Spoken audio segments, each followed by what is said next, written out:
Yeah.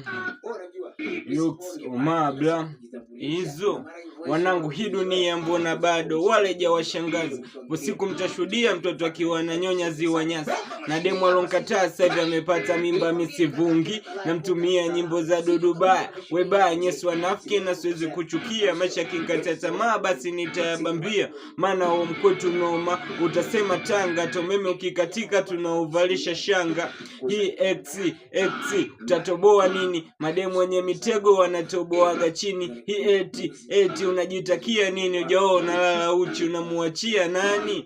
Na kwenye maisha sipangiwi kirahisi, so hata nikifa niziko mimi nitarudi lazima, maana peponi milele hapo mziki amina. Ongeza pesa ongezewe mahaba, kama unaoke zuri Idi Amin asingetwa dada. Sasa weka maharage hata kwenye walimwengu, hata kengele na gongo hasa kwa nini haizai dada? Waelekeze na wenzio, kila nauli wezi nenepa kalio. Kaka usitufanyie hivyo, unataka macho matatu haya legeza kalio. Mimi nalomba sijaona kipimo, shashudia tali na washwa mkono mfupi nikashindwa tulifuna.